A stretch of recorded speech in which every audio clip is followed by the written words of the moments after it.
abakristo bagenzanje ndabaramukije aho muri hose kandi ndavuga ngo assalamu alaikum ku bisilamu aho bari hose ntibagi mama wanje.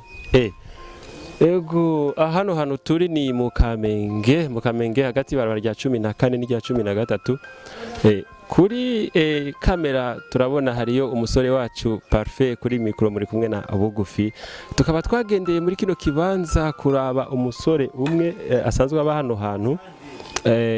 Uyu musore ndamuzi nk'umukristo, uwo musore ndamuzi nk'umuntu asenga, ariko kandi hariho filme canke amasinema akora nkunda kubona, ariko nkibaza izi filme zishatse zifise iyihe ntego.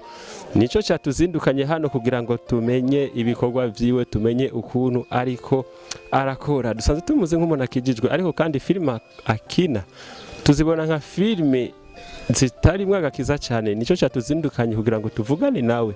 Nitwava hano turaza kugenda tuvugane n'abandi bantu. Siwe gusa yatuzindukanye kuri uno munsi. Uyu munsi tuza gukora ibikorwa byinshi cyane, ariko twashaka duhere kuri we tuvugane amajambo abiri canke atatu. Nkuko mubizi ni Shishikara TV, nta kindi dukora atari intumbero ni yindi nyene, kwamamaza ubwami bw'Imana. Rero reka tubashimire cyane, tubashimire. Hano turi mu Kamenge, turabashimiye kandi gukomeza kudukurikirana. Uyu musore asanzwe aba hano, turashobora kumuraba cameraman.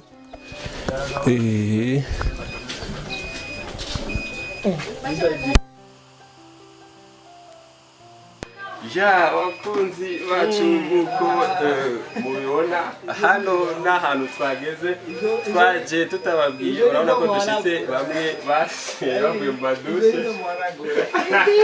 Oya nakimwe duhanagura. Fisto ndakuramukije. Fisto ndakuramukije. Nkuko mubibona twabagende tutababwiye ibintu uko bimeze, twabamenyesheje uko gahunda zigiye kugenda. So tugira tuvugane nabo uko ibintu bisa. Kurikirana Fisto, ngwino tuvugane gatowe. Ngwino tuvugane. Ya kuri mikro nkuko mubizi muri kumwe na Bugufi. Hano hasanzwe haba abasore babiri, umwe twa Aimable undi twa Fisto. Rero twaje kuvugana na bose turaza kuvugana nabo, kandi umwe wese tuza kuvugana ku giti ciwe. Fisto, ni wambare ucuza, ambara ucuza.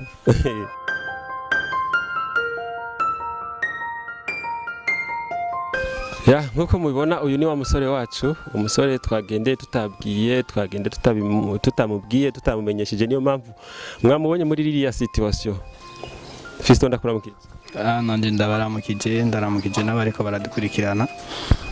Ndamuvuze nshitse mvuze izina direct kuko twari dusanzwe twarivuze kuva kare. Fisto, iyi ni Shishikara TV yakugendeye muri kano gatondo. Mfise ibibazo bibiri canke bitatu nje kuvugana nawe we. Wiyumva gute kuba kino gikorwa gikoretse kuri we muri kano gatondo? Ambo kuri jewe icambere nuko ari surprise, nibaza yuko tabyarenze. Hama ikindi naco ni byiza, navuga ko ari bon, ndabyakiriye nabi, ariko gusa ikintu kimwe ngomba gusaba nuko nibaza yuko ibidakenewe, nibaza ko bitakenewe bijya image y'ubwa mbere muyikureko. Fisto, naco bitwaye iri Shishikara TV, uri mwene data, ariko imbere yuko nja kure cyane ndashaka kumenya, ego turabagenzi, turazinanye, ariko ndashaka kumenya, ndaguheruka kera wari umuntu warukijijwe, ndaguheruka tugisenga hamwe, ndaguheruka ibintu bikimeze neza. None bimeze gute? Niko bikiri canke byarahindutse? Ubwa mbere na mbere nibaza yuko ibintu bimeze neza, uko biri kose ibintu bimeze neza. Ni kubera gusa navuga yuko umuntu ntiwadashobora gutahura yuko ibintu bimeze neza, kubera hajya no mu gihe uvuze ati ibintu bimeze neza canke ukundi, agakiza mu bisanzwe ni ikintu kiba kirimo. Donc novuga yuko ni ibintu bikorwa n'Imana, n'ubuntu Imana. Donc n'ubuntu buza ku muntu ku bugombe bw'Imana. n'ubuntu buza ku muntu ku bugombe bw'Imana. Fisto, ubwo buntu buracakuriko canke warabutaye? Je nibaza yuko ubwo buntu bukindiko niko biri, donc ubuntu buri kuri jewe. Yap. Ni kuvuga yuko Fisto agikijijwe kugeza ubu. Ya Fisto, ikibazo ni kimwe nshaka kukubaza gikurikira. Mbega ufite imyaka ingahe warakiriye agakiza? Nibaza yuko atari mike, novuga yuko guhera muri 2008 canke 2007 gutyo. Guhera muri 2008 za 2007 akijijwe. Fisto warabatijwe? Ndajewe mbo ikibazo cyo kubatizwa gisi ndabatizwa. Afise imyaka myinshi cyane, numva yari mu gakiza, ariko ikintu numva nari nshaka kumenya cyane impamvu atarakizwa. Eske kugera ikirenge mu cya Yesu wowe ubivuze kwiki? Umaze iminsi waramwakiriye, umaze imyaka myinshi cyane, uri karumva iyo myaka yose umaze warakijijwe ariko utarabatizwa, urashobora gusigurira abantu impamvu yabyo canke ikibituma? Musanzwe je ndafise ntahe niniya, kandi iyo ntahe yanje nibaza yuko iyo baya iraguse cyane, kubera nimba navuze guhera 2007 gushika no munsi, ikuvuga ndafise ibintu bininiya cyane gose, ariko ubwa mbere na mbere ndazi ko hari ibintu byinshi cyane bindega yuko kubwo noba ntarabatizwa, ariko ndazi yuko hari ibintu byinshi biri hagati ngaho nk'intahe.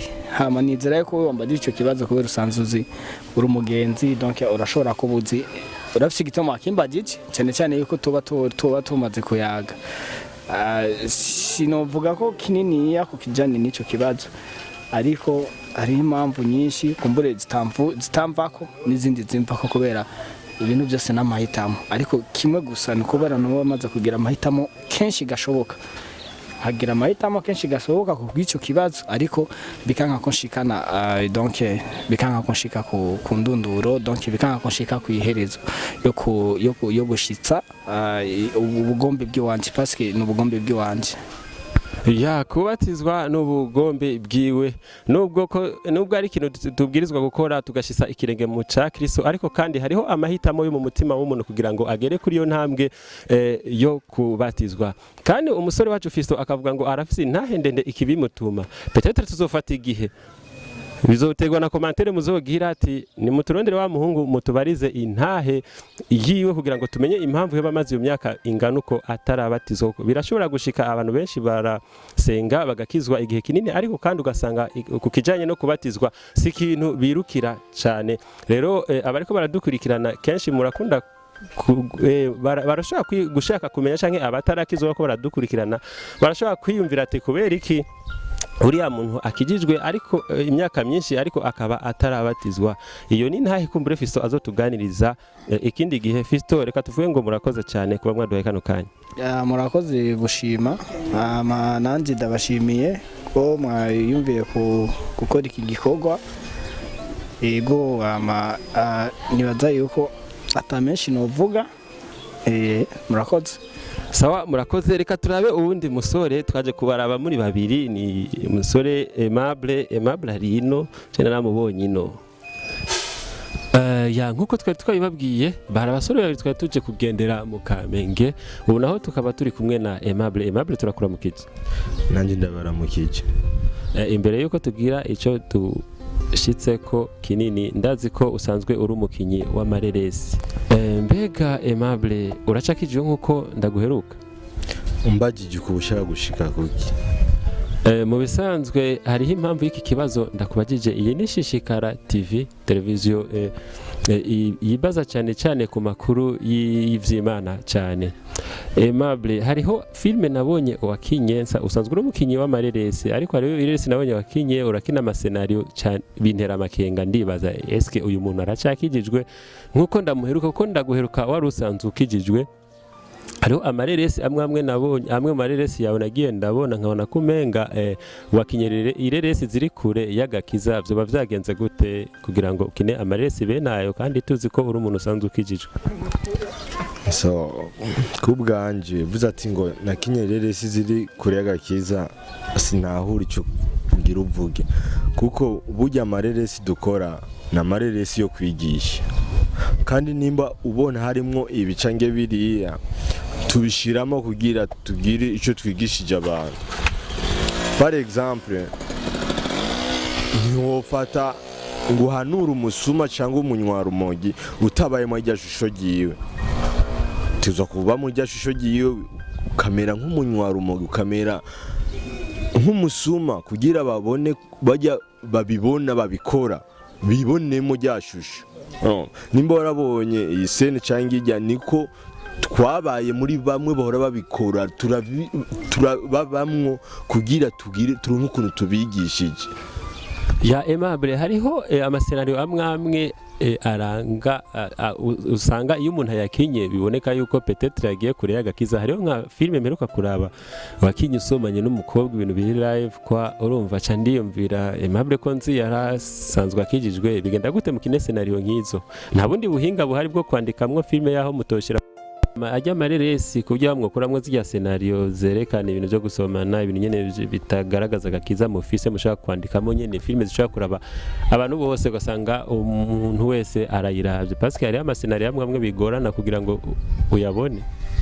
So uvuze ubuhinga ni burya nyene kimwe gusa ni kubo tubwira ko yagira dutahuza abantu. Uravye film ukayicira hagati ntushobora tahura cyumviro nyamukuru cha film. Tuza kuraba filme ukayiheza.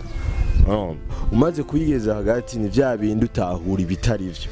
Ariko uravye filme yose ucubona icyo twashatse kwigisha. Ya ariko kandi nk'aba karagaciyemo nk'abantu bakijijwe n'ivyo dukora usanzwe uri umukinyi w'amarese kandi uri cirore ku bantu benshi.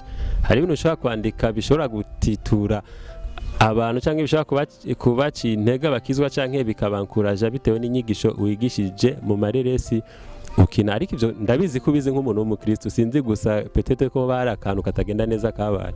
En fait ukuntu bimeze wantaho yuko utari kubera wabonye rya scenario nakinye. Njabutse aha mu gihugu kibanyi cyo mu Rwanda hari umukinyi yitwa bita Ngenzi ni umukozi w'Imana, ibyo wari ubizi. Ni umukozi w'Imana ariko abantu bamufashe nabi nk'umwicanyi nk'umuki, ariko siko ameze mu buzima busanzwe. Nanjye bashobora kumfata uko ntari kuko bivaye n'amasenariyo nakinye, ariko mu buzima busanzwe siko ndi. Dukora kujya kugira twigishe. Ya dukora kujya kugira ngo twigishe. Aimable, ni giki kintu wahevye igihe wakiriye agakiza, ikintu cari cyarakunaniye guheba ariko igihe wakiriye agakiza waciye uheba ni giki? Mbe umbajije uko ubuzi igihe nakiriye agakiza kugira umbaze icyo kibazo. Bivuze yuko kugeza n'ubu utarakira agakiza. Aho niho nashaka kubwira, ese warakiriye agakiza canke bimeze gute? Ivyo niwe uvyibagije. Mu bisanzwe je nakuriye mu muryango w'abakristo. Twigishijwe ijambo ry'Imana kuva tukiri bato. Dukurira mu jambo ry'Imana. Je nabatijwe muri 2005 muri Eglise Pentecote. No kuvuga twakuze tufise agakiza gushika n'ubu turacakagiye. Twakuze dufise agakiza gushika n'ubu turacakagira.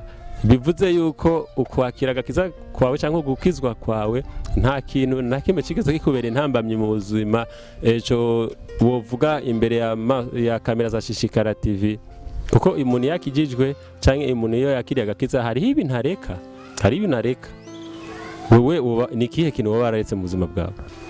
So sinzi ko utanahuye nakubwiye uko twakuze twigisha ijambo ry'Imana atubwira iki ni kibi iki ni ciza, iki ni kibi iki ni ciza. Okay, mu yandi majambo gira uvuge yuko kubera ko wakuriye mu muryango w'abakizwa, kubera ko wakuze wigisha ijambo ry'Imana nta kintu na kimwe cibigeze kikubera intambamye nk'ikintu kidahimbara Imana peut-être wigeze ukora canke wigeze. Ni kuvuga ndinze nkubwira ngo iki carambere intambamye biba bisigura yuko ntari bwakizwa, ariko nakubwiye ati je nakuriye mu ijambo ry'Imana, ni naco kitumye mbaho n'ubu. Urumva naco kitumye mbaho n'ubu mbona uko ijambo ry'Imana ndarize. Aimable, urasoma Bible? Rimwe na rimwe ndayisoma. Ninde muntu bivuga ko yari umuntu mugufi? Zakayo.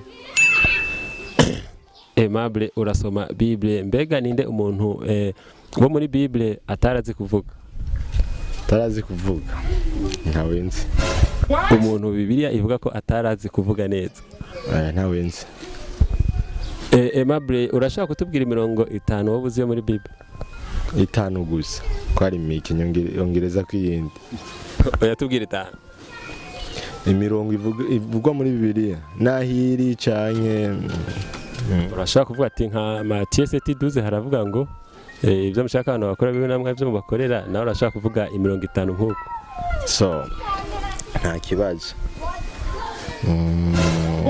Kamera sisimique.